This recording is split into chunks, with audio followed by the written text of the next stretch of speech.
गगन GS study point पर आप सभी का स्वागत है। यूपी ट्रिपल एससी पेट 2025 के लिए जीके जीएस में हम लोग पढ़ रहे हैं इंडियन हिस्ट्री, जिसकी ये है 10वीं क्लास। और आज के क्लास में हम लोग पढ़ेंगे यूरोपीय कंपनियों के आगमन के बारे में कुछ महत्वपूर्ण तथ्यों को, जहां से एग्जाम में क्वेश्चन आ सकता है। तो आप सभी लोग इस क्लास को ध्यान से देखिएगा और गगन जीएस स्टडी पॉइंट चैनल को सब्सक्राइब जरूर करिएगा दोस्तों। तो आइए शुरू करते हैं आज की क्लास।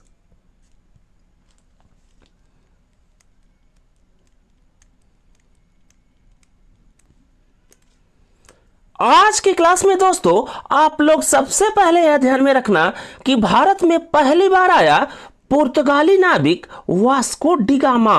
और ये वास्को डी गामा अब्दुल मजीद की सहायता से दोस्तों 1498 ईस्वी में कालीकट पहुंचा, जहां का राजा था जमोरिन।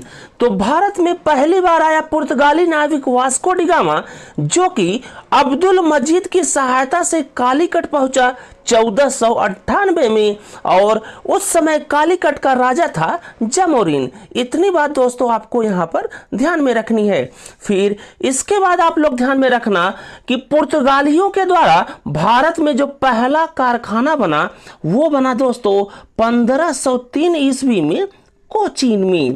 फिर अगला पॉइंट आप लोग ध्यान में रखना कि भारत में पहला पुर्तगाली गवर्नर कौन था।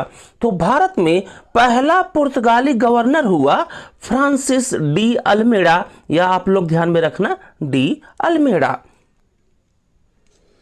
अल्मेडा के बाद अगला पुर्तगाली गवर्नर हुआ दोस्तों अल्बुकर्क। और अल्बुकर्क के बारे में आप लोग सबसे पहले ध्यान में रखना कि अल्बुकर्क को भारत में पुर्तगाली शक्ति का वास्तविक संस्थापक कहा जाता है। फिर इसके बाद अल्बुकर्क से अगला पॉइंट आपको ध्यान में रखना है कि अल्बुकर्क ने गोवा को जीत लिया दोस्तों बीजापुर से 1510 ईस्वी में, और यहां पर उसने सती प्रथा पर पूर्ण रूप से प्रतिबंध लगा दिया था। तो अल्बुकर्क से आपको ध्यान में रखना है कि ये भारत में पुर्तगाली शक्ति का वास्तविक संस्थापक माना जाता है। और अल्बुकर्क ने बीजापुर से 1510 ईस्वी में गोवा को जीत लिया, और इसने गोवा में पूर्ण रूप से सती प्रथा पर प्रतिबंध लगा दिया था। फिर एक और गवर्नर हुआ दोस्तों पुर्तगाली, जिसका नाम आपको ध्यान में रखना है, और यह है नीनो डी कुन्हा। और नीनो डी कुन्हा के बारे में आप लोग बस इतना ध्यान में रखना कि इसने गोवा को 1530 ईस्वी में अपनी राजधानी बनाया। फिर इसके बाद नोट्स में आपको ध्यान में रखना है कि पहला प्रिंटिंग प्रेस लाया गया दोस्तों भारत में पुर्तगालियों को द्वारा, और ये लाया गया 1556 ईस्वी में गोवा में। तो भारत में पहला प्रिंटिंग प्रेस ये आया 1556 में गोवा में। फिर दूसरा पॉइंट दोस्तों नोट्स में आपको ध्यान में रखना है कि पुर्तगाली भारत से दोस्तों 1961 में गए ऑपरेशन विजय के माध्यम से।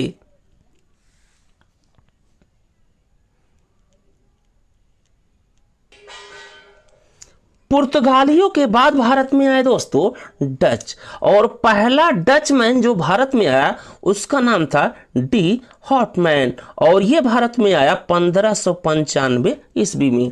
इसके बाद आप लोग ध्यान में रखना कि डच ईस्ट इंडिया कंपनी की स्थापना हुई 1602 ईस्वी में, और पहला डच कारखाना लगा 1605 में मसूलीपट्टनम में।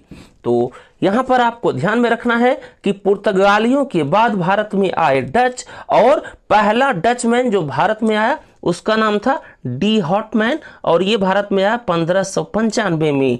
और डच ईस्ट इंडिया कंपनी की स्थापना हुई 1602 ईस्वी में, और पहला डच कारखाना लगा भारत में 1605 में मसूलीपट्टनम में।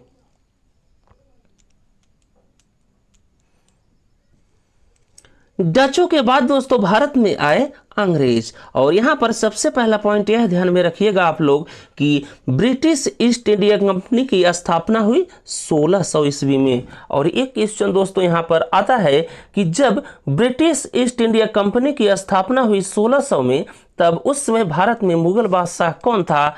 तो आप लोग ध्यान में रखना कि जब ब्रिटिश ईस्ट इंडिया कंपनी की स्थापना हुई थी, तब उस समय मुगल बादशाह था अकबर। फिर इसके बाद आप लोग ध्यान में रखना कि पहला इंग्लिशमैन कौन था जो कि भारत आया? तो वो था दोस्तों कैप्टन हॉकिंस, जो कि भारत आया 1608 ईस्वी में और ये पहुंचा जहांगीर के दरबार में। और कैप्टन हॉकिंस को जहांगीर ने दोस्तों दिया था इंग्लिश खान की उपाधि। फिर इसके बाद आपको ध्यान में रखना है कि अंग्रेजों ने भारत में जो पहली अस्थाई फैक्ट्री बनाई दोस्तों, वो बनाई 1613 ईस्वी में सूरत में।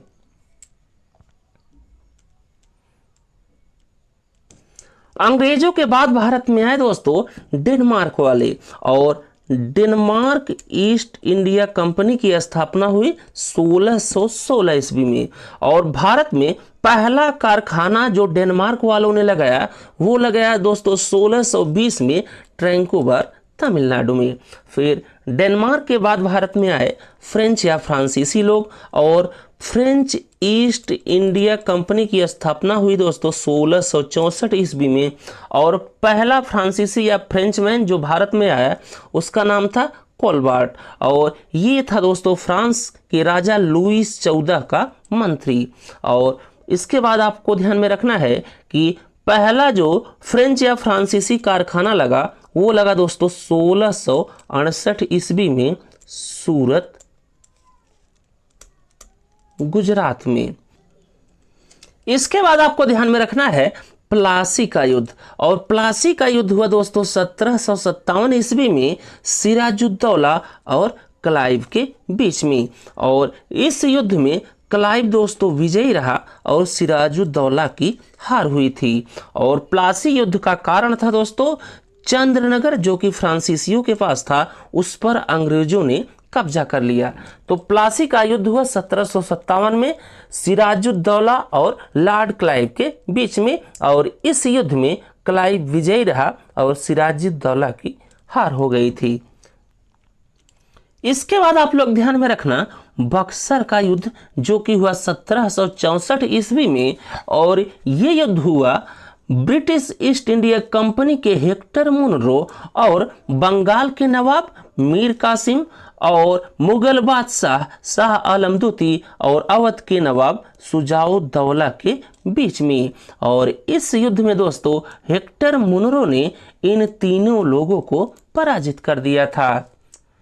फिर इसके बाद अगला पॉइंट आप लोग ध्यान में रखना सहायक संधि। और सहायक संधि की शुरुआत की गई दोस्तों भारत में वेलेस्ली के द्वारा। और पहला जो स्थान था जहां पर सहायक संधि लागू की गई, वो था दोस्तों हैदराबाद में। और यहां पर लागू किया गया 1798 में सहायक संधि नीति को।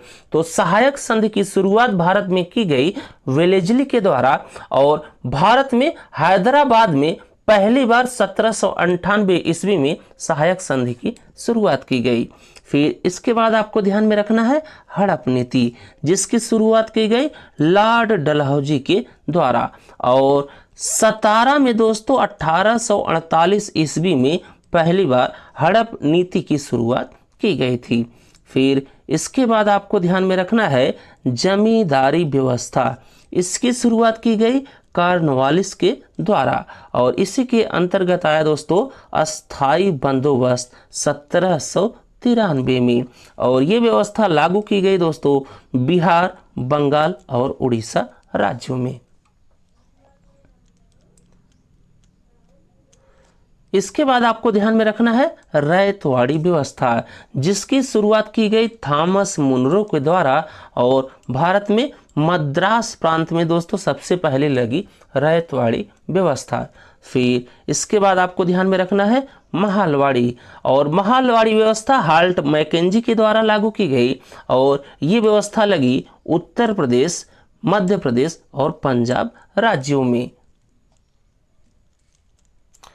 फिर लास्ट पॉइंट दोस्तों इस क्लास से आप लोग ध्यान में रखना कि फारूक सियर का फरमान आया दोस्तों ईस्ट इंडिया कंपनी के संबंध में 1717 ईस्वी में।